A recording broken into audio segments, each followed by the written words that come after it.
بسم الله الرحمن الرحيم. الحمد لله الذي لا يبلغ مدحته القائلون ولا يحصي نعماءه العادون ولا يؤدي حقه المجتهدون. الذي بعد فلا يرى وقرب فشهد النجوى تبارك وتعالى. والصلاة والسلام على سيد الأنبياء وخاتم المرسلين وشفيع المذنبين سيدنا ونبينا بالقاسم محمد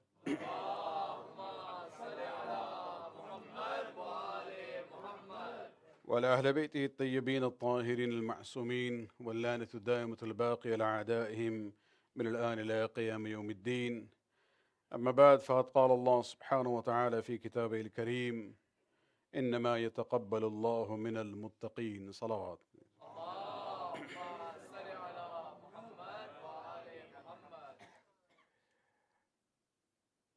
If I remember correctly, it was, I think, 5 or 6 years ago that I was here last time. And it's indeed an honor to be here again to visit the community. And these are all these meetings that we have and gatherings that we have is from the barakat of Sayyid al-Shuhada and his family and the Shuhada of Karbala.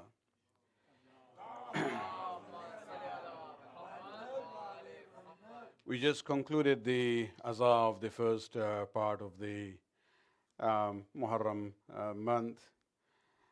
And keeping that in mind, I would like to begin with the statement of Hussein ibn Ali that when he left Medina, he actually wrote a will, a wasiyah, addressed to his brother Muhammad Hanafiya, in which he very clearly describes his mission.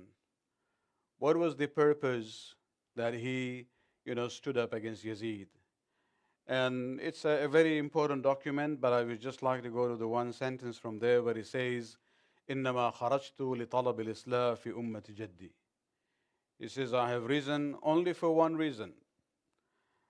My rising against Yazid is only for one purpose, and that is to reform the community of my grandfather. When he uses the term Islah, reformation, it means that, the Ummah was at that time deformed. Reformation only takes place when there is deformation. If something is salih and fine, there is no need to change it. But when something becomes fasid, when there is fasad and deformation in it, then there is the need to correct it and make it better. And this is where we come to realize that, according to Hussein ibn Ali, when he says that I have risen only for one purpose, and that is to seek the reformation in the community of my grandfather, this is a statement of Hussein that when he analyzed the Ummah at that time, the Ummah had reached to a point where it has lost its bearing. They were no more on the path of Islam in the true sense. They have actually moved away from the true teachings of Islam. Just as a digression to this theme, just one comment I would like to make here.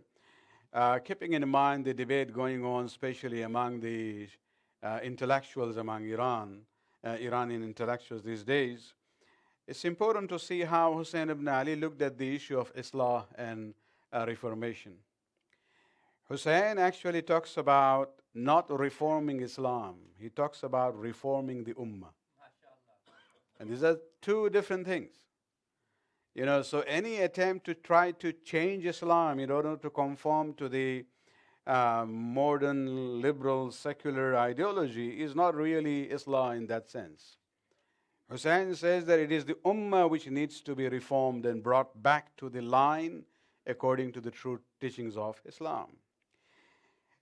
Tonight, what I would like to do with these words from Hussein ibn Ali, just talk about one example which shows the level of deviation and deformation of the Ummah just in 50 years after the wafat of Rasulullah. 50 years might seem quite a lot, but it's not really. If you look at it from the wider perspective, 50 years is not that much. But the sad part of the Muslim history is that the Ummah had reached to that deformation and deviation to the level that those who recited the Shahadatain and the Kalima, they end up killing the grandson of their own Prophet. And this is where, we have to look at the level that of inhitat, as we call the deformation, deviation which had occurred among the ummah. And one of the ways of looking at this issue is to look at the very basic value that Islam talks about when it talks about how to handle the dead body. This hurmat of a mayyit is a very important issue in Islam. And this is not only an Islamic value, it is actually a universal human value.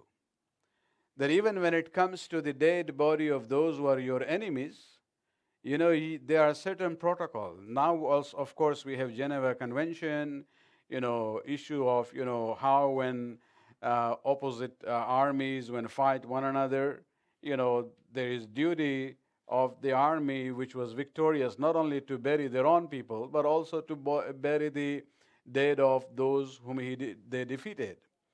So these are universal values that we see, and what I would like to do is, relate this to the beautiful story which is there in the Quran, and then see what the Prophet said, and where was this, the root of deformation that we see even now, in certain segment of so-called Muslim world, is actually the two different ways, the two different images of Islam being portrayed to the Muslim world at the moment. Salawat.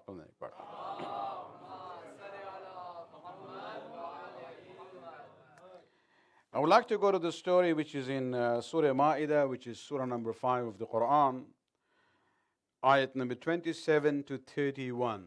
And this is a passage where Allah subhanahu wa ta'ala actually talks about the first murder in human history. You know about it, you've been to madrasa, you read the stories, but let us look at the ayat of Quran, how Allah subhanahu wa ta'ala talks about it.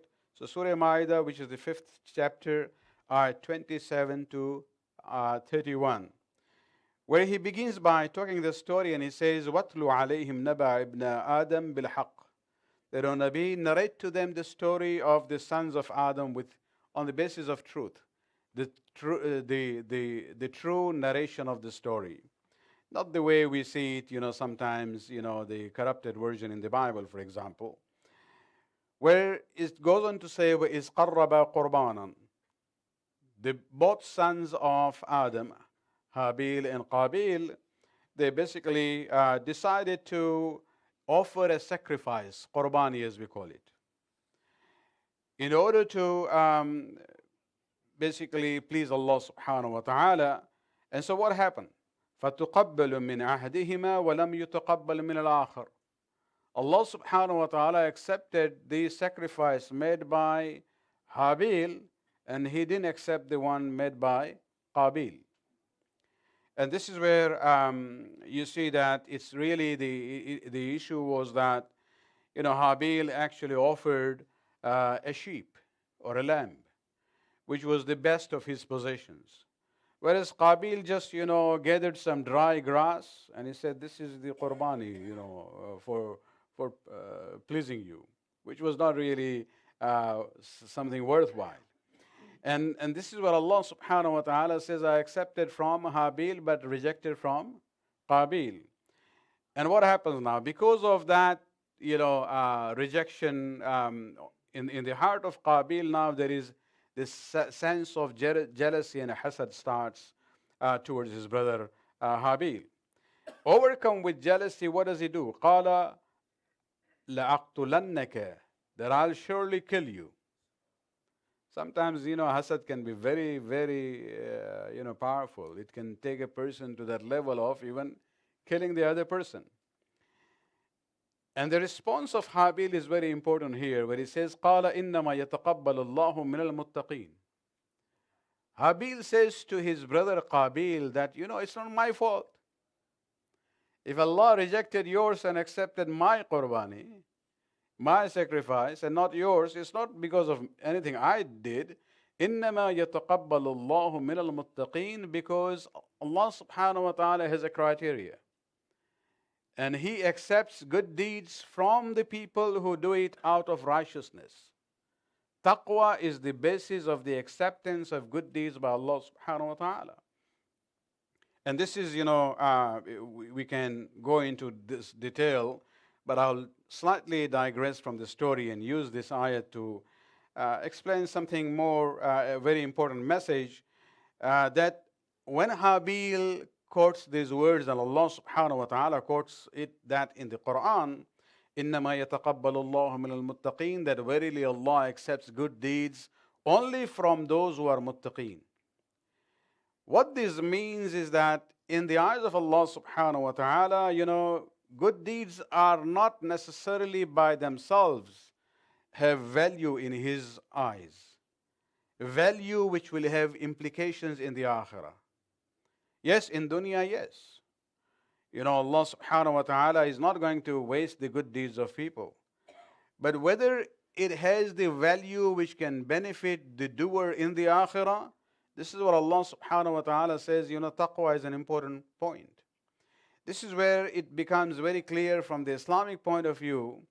Allah subhanahu wa ta'ala doesn't look at what we call husn fi'li, He looks at husn fa'ili.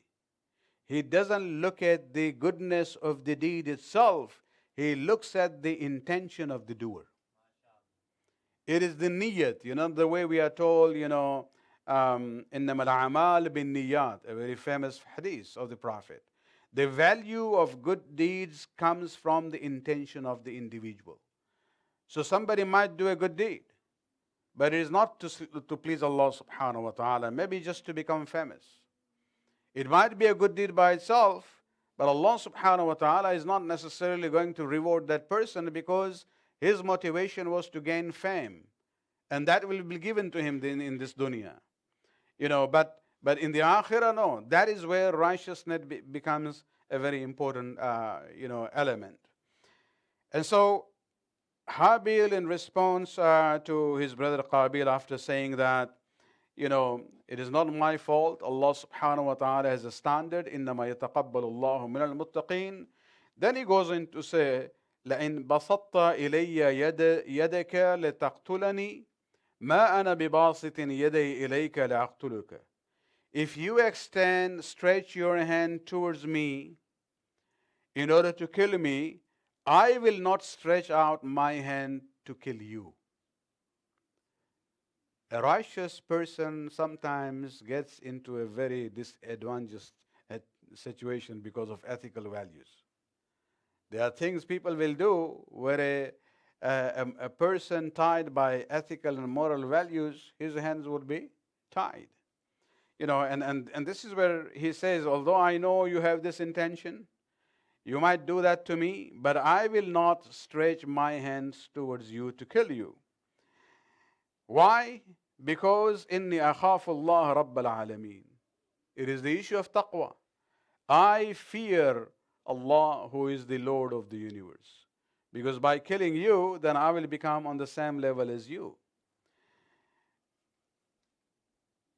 Not only that, Habil continues to say, إني أريد أن تبوء بإثمي وإثمك فتكون من أصحاب النار وذلك جزاء الظالمين. He says even more, something more. He says, if you kill me, remember, even my sins will go in your account. Your sins are there, but even my sins will be transferred from my record to yours, and you will become from the people of Jahannam. And that is the punishment for those who are unjust. There are certain sins which have that implication. For example, when we talk about ghibat, backbiting, one of the things which happens is that, all the good deeds of, goes to the person who was backbited from the person who was backbiting. And this is where it is always better to be mahsood and not to be hasid. When you talk about it that way. Allah subhanahu wa ta'ala goes on in ayat number 30, then He says, فَتَطَوَّعَتْ لَهُ نَفْسُهُ قَتْلَ أَخِيهِ. And this is where the soul of Qabil, his desire, his nafs basically, um, prompted him to kill his brother, and he actually goes further, فَقَتَلَهُ. He then, killed his brother, and this is the first murder in the human history. A brother killing a brother. فَأَصْبَحَ مِنَ الْخَاسِرِينَ. And he became among those who are losers in the eyes of Allah subhanahu wa ta'ala. Now, this is the first time a person is dying in the human history. And the death is happening by murder.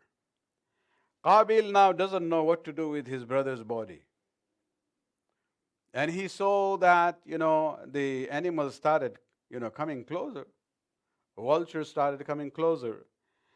And this is where he started feeling this, guilt that I cannot leave my brother exposed in this way. But he didn't know what to do. And this is where we see Allah subhanahu wa ta'ala, فَبَعَثَ اللَّهُ غُرَابًا يَبْحَثُ فِي الْعَرْضِ لِيُرِيهُ كَيْفَ يُوَارِي سَوْآتَ أَخِيهِ. According to the narrations that we have, under this ayat, Allah subhanahu wa ta'ala sent two ravens. In Urdu we say kabwa. American kids don't even know what are ravens. They haven't seen that. And so the two of them, two ravens came and they fought against one another. One killed the other. And Qabil is actually observing all this. It's happening in front of him. And then the other one, who killed the other raven, started digging in such a way that the earth was covering the body of the dead raven. This is Allah subhanahu wa ta'ala said that He basically demonstrated to Qabil how to dispose the body, although he is the murderer. قال يا ويلتي أعجزت أن أكون مثل هذا الغرام. And this is where Qabil said to himself, woe unto me.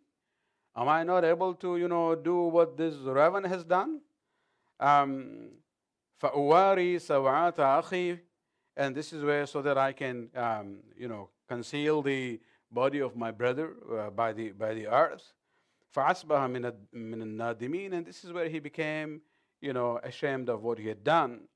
And so we see that Allah subhanahu wa ta'ala, right in the beginning of the human history, in the story of Habil and Qabil, and just for the younger ones here, if you sometimes, forget the names, who was who, remember Qabil is the qatil, qaf. Okay, and Habil is the victim. So the murderer is Qabil. So if you remember Qatil and Qabil, then you will remember it too, who is who.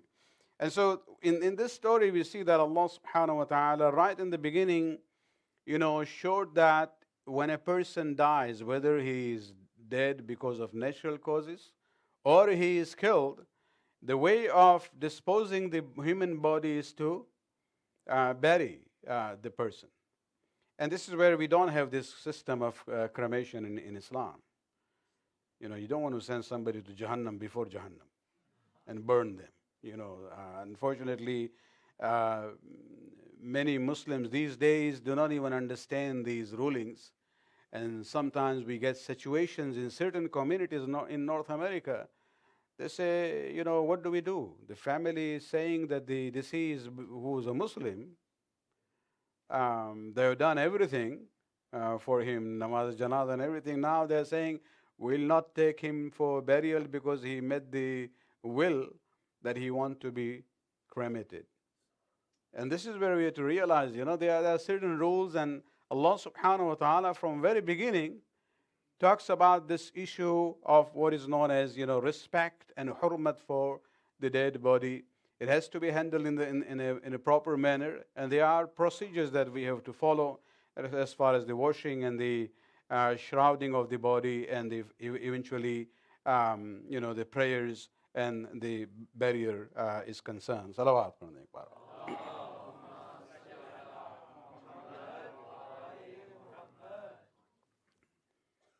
And this has been basically the system we see even in the religions which were before.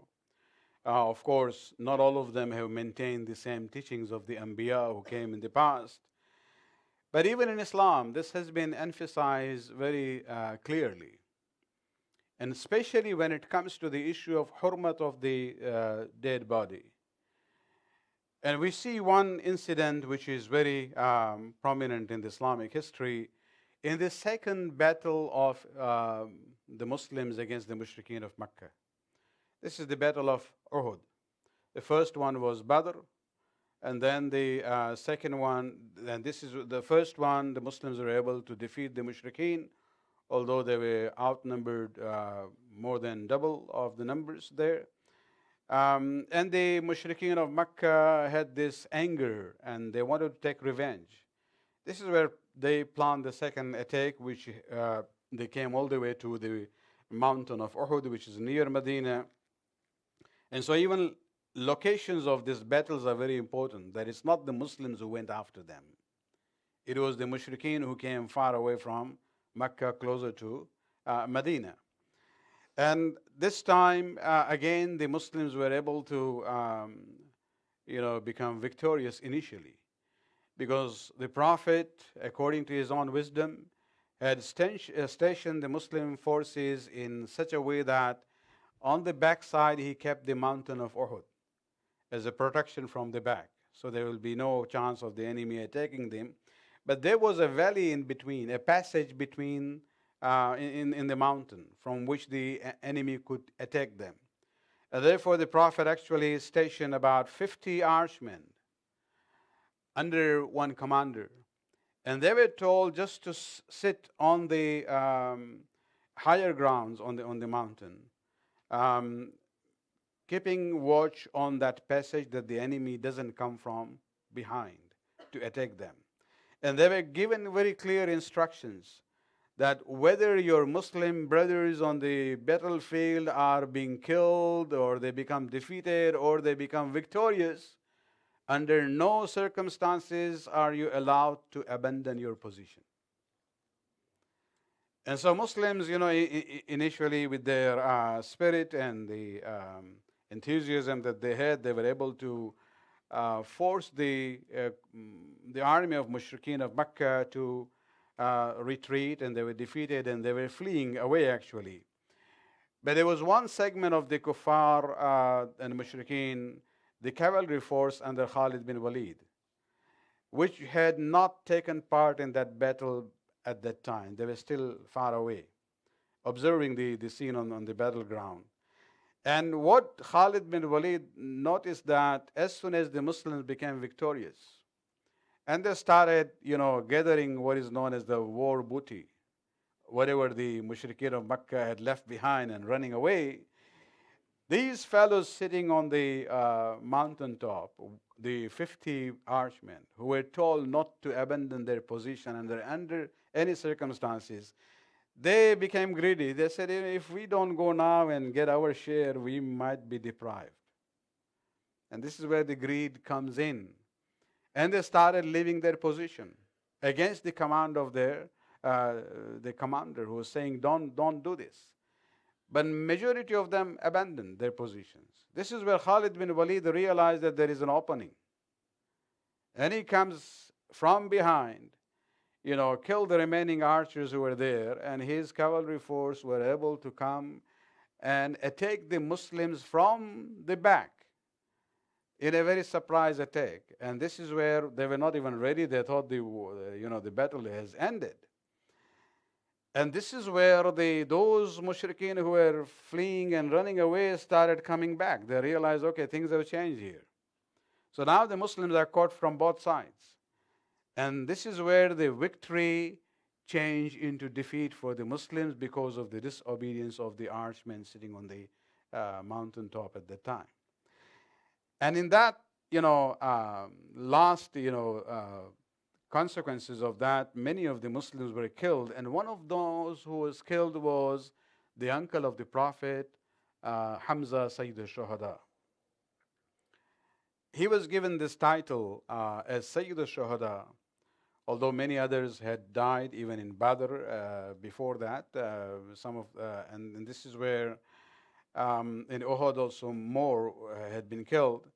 But Sayyid al-Shuhada was a title given to Hamza, and this was a title which was maintained by, even used by Imam Hussein alayhi salam on the day of Ashura, until the Shahadat of Hussein became so supreme that it overshadowed the title and it moved from Hamza to Imam Hussein alayhi salam. So if the words Sayyid al-Shuhada is used al-itlaq, that is Hussein ibn Ali. But you can also use that term for Hamza in that historical context. One of the sad parts of the history is that um, in the previous battle, the father and the brother and uncle of Hind, the wife of Abu Sufyan, the mother of Muawiyah, the father, the brother, and the uncle were killed in Badr. And they were killed by Banu Hashim. So she had this hatred towards Banu Hashim and she wanted to take revenge. And she had actually commissioned one of the slaves that she had by the name of Wahshi, that if you know, are able to kill one of the close family members of Rasulullah, I will reward you. And this is where Wahshi was actually looking for an opportunity, and in that confusion, he was able to actually attack Hamza, and Hamza became Shaheed. After the Muslims retreated on the mountains there, um, Hind, the wife of Abu Sufyan, asked Wahshi to take her to the body of Hamza. And this is where we see the barbarism, taking place, where she orders Hamza, she orders the Wahshi, the slave, to cut open the chest of Hamza. And she says that take out the jigar, the liver. And she tried to bite on that. What we see in Syria, for example, this so-called ISIS, the beginning of ISIS there, where you had people on the rebel side, where one story which became very, globally known, where one of them actually cut open the body of a dead Syrian soldier and cut out the heart and tried to chew on it. This is nothing new. This is the remnant of the seerah of Ali Abu Sufyan. What you see now is basically two different versions. One is the extreme Wahhabi version, and they actually are reflecting the values of Banu Umayyah and Ali Abu Sufyan. So nothing to do with Quran, nothing to do with Islam, nothing to do with the divine laws.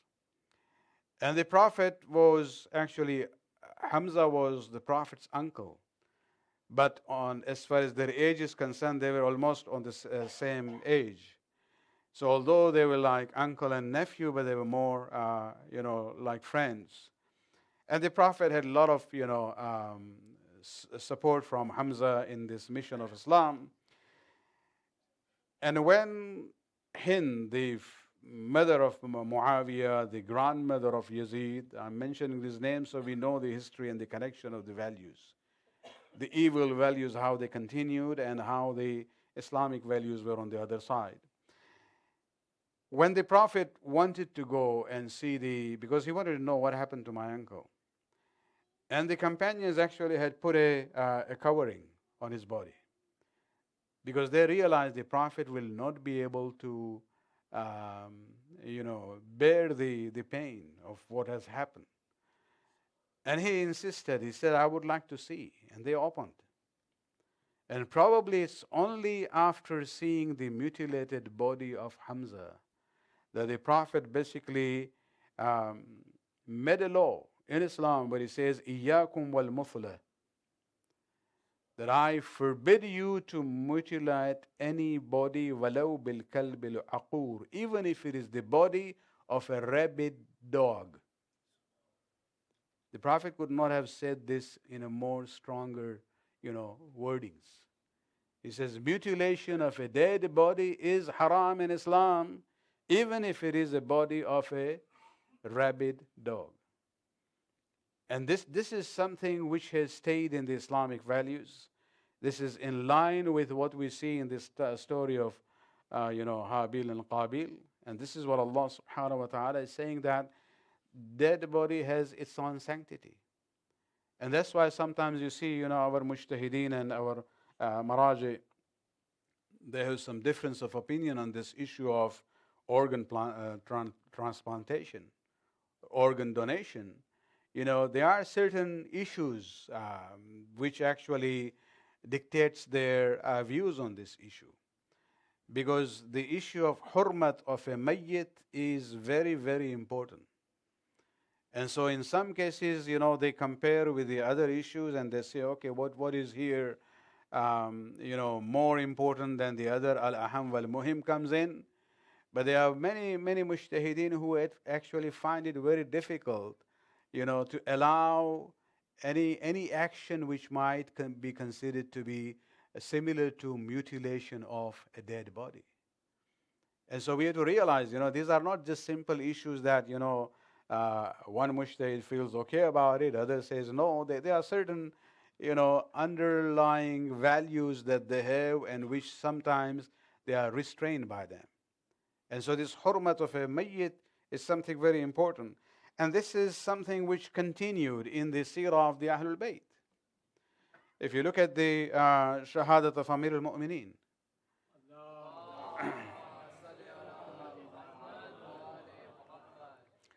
after he had been attacked by Ibn Muljim, and as all of you know, Ibn Muljim was then caught and made a prisoner.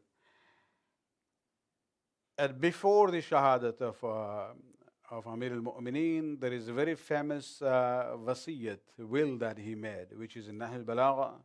It is worth, for every Shia to read that. Because initially he addresses Hassan and Hussein. But later on he says, this is something, and he actually told them, he dictated it. He says, I would like this to be in a written form, and he says, and to whomever from my followers to whom this writing reaches, he has to follow it. And there he gives certain instructions. At the end, he then addresses his own family members. He says, this fellow Ibn Muljim has attacked me. And if I die because of his action, I know there will be very strong feelings about him. But I would like you to realize that you are from the family of the Prophet. You have to maintain your calm. And you have to maintain the values that Islam has brought for these issues.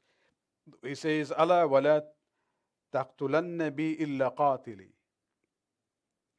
It shouldn't be what we call vigilantism, that because the leader has been killed, so not only the murderer, but even those who are associated with that person and the tribe or the group, all of them are to be killed. No. It says, أَلَا لَا تَقْتُلَنَّ إِلَّا بِقَاتِلِ. If I, die because of what he has done to me, because of his, striking the sword on me, then only that one person who killed me has to be killed. وَانْظُرُوا إِذَا أَنَا مِتُّ مِنْ ضَرْبَتِهِ هَذِهِ. He says, be careful about it. If I die because of his one striking of the sword, he only hit me once. Look at the sense of justice of Amir al-Mu'mineen. He is going through pain. The sword had been dipped in poison. And he is realizing that he's not going to survive. But still, this sense of justice is maintained at the highest level. He says, remember, if I die because of this one zarbat, one striking of the sword that he has hit me, فَضْرِبُوهُ ضَرْبَةً بِضَرْبَةٍ. Then he is asking his own, especially the eldest son. He says, you have a right to retaliate because he killed your father. But In retaliation, the laws of qisas that we have, he says, remember, zarabatun bi zarabatin. He struck me only once. And you have a right to strike him only once, not more than that. وَلَا تُمَثِّلُوا بِالرَّجُلِ. This is where I come to my theme. And do not mutilate the body of this person after killing him. Why? فَإِنِّي سَمِعْتُ رَسُولِ اللَّهِ يَقُولُ. Because I have heard the Prophet, the Messenger of Allah subhanahu wa ta'ala saying, إِيَّاكُمْ وَالْمُثْلَ. He says, be careful. You are not allowed to mutilate anybody, وَلَوْ بِالْكَلْبِ الْعَقُولِ, even if it is a body of a rabid dog. This is Amir al-Mu'mineen, attacked by his own, murderer there. Yet he maintains that high, moral ground and advises his family in that way. And these are the teachings which have continued in our laws, in our value system. And so what we see as far as what Taliban do or what the ISIS do, and they are actually doing all these things with Muslims, let alone others. They mutilate the body. They have no respect for the body of those whom they kill. Of course, they give them the title of kafir, but they are actually Muslims who, recite the kalima, and this is what they are doing. This is where we see that they are actually a representation of the fasid version of Islam, the corrupted version, which was propagated by Ali Abi Sufyan. They are, in a sense, the ideological children of Muawiyah and Yazid. They have nothing to do with Islam, with Rasulullah, with Quran, or the divine values that we see that Allah subhanahu wa ta'ala sent through the Anbiya to the human society. And I think the example is very clear that if you look at what happened on the day of Ashura, we just observed the day of Ashura. Even if I take it for granted, I said, okay, there were two political sides, let's say. They were opposing one another. Yazid wanted to have the bay'ah from Imam Hussain alayhi salam. Imam was refusing. And Yazid's army basically said, you only have two choices. Either you give in, otherwise we'll kill you. Okay, you killed him. Things should end at that time. But they did not stop at killing Abu Abdullah al-Hussein.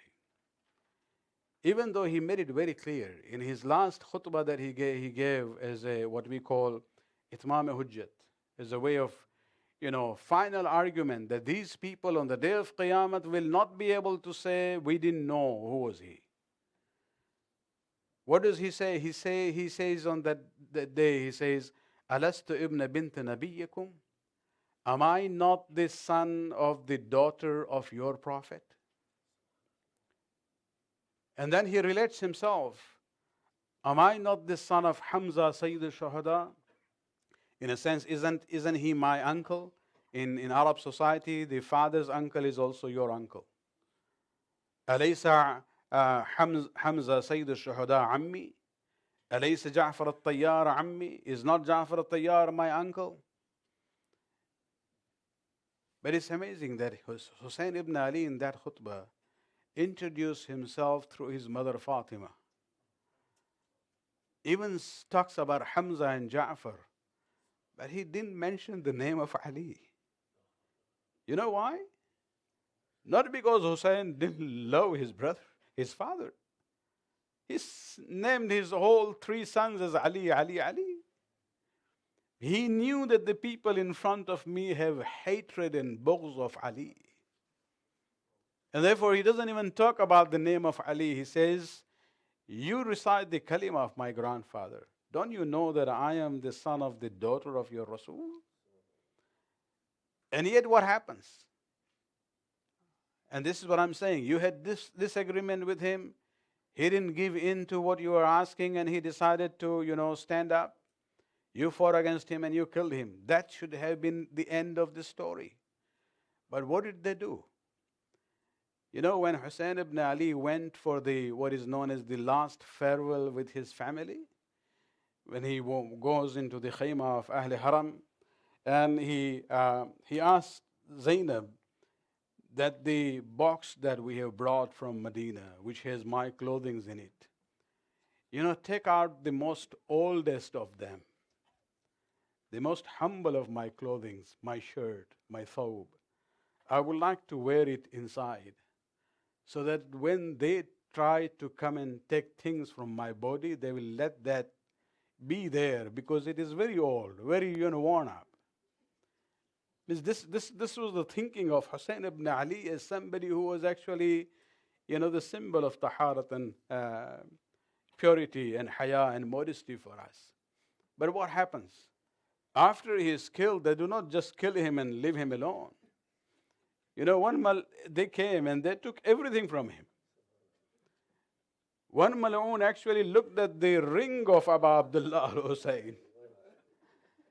And it seems that Imam Hussein alayhi salam, during the last moments of his life, he had actually, put his hands on the belt that he had. And so it was closed in this way. And this fellow tried to take the ring out, but he was not able to do that. So what does he do? This Mal'oon actually took out a dagger. Then he cut the finger of Abu Abdullah al-Hussein just to take the ring out. Another fellow actually looked at the belt and he liked it. And we are told that he actually came and cut the hands of Hussein ibn Ali. Not only that, we see that at the end when the tents are burnt and the women and the children are sitting there on the plains of Karbala, they hear this cry from Umar ibn Sa'ad, who says that Ibn Ziyad has actually ordered me that the body of Abu Abdullah al-Hussein should be trampled with horses. Where does it say in Islam that this is allowed, especially for the grandson of the Prophet? And he actually announced that I would like to have 10 volunteers to come and do this. And these people were so much, mal'oon, that 10 of them came with their horses. And they actually rode their horses on the body of Abu Abdullah al-Hussein to the extent that the sixth Imam in a riwayat, he says that the chest of my grandfather had gone and touched the spine itself. His body was trampled in that way. And this is where Zainab actually, when she looked at the body of her brother, she looks towards the sky and she says, "Oh my grandfather, the angels in the heaven do salawat on you. Look at the plains of Karbala and what is happening to your grandson Hussein ibn Ali." ألا لعنة الله على القوم الظالمين سيعلم الذين ظلموا أي منقلب ينقلبون. May Allah subhanahu wa ta'ala accept this ibadat of zikr of Quran and the Ahlul Bayt from us. May He increase our tawfiqat, forgive our shortcomings, and may He keep all the Shias of Ali in His protection, especially during these days, and may He eliminate all the forces and the energy and the resources that the Takfiri forces have, and may He hasten the appearance of the Imam of the time, Ajjalallahu ta'ala.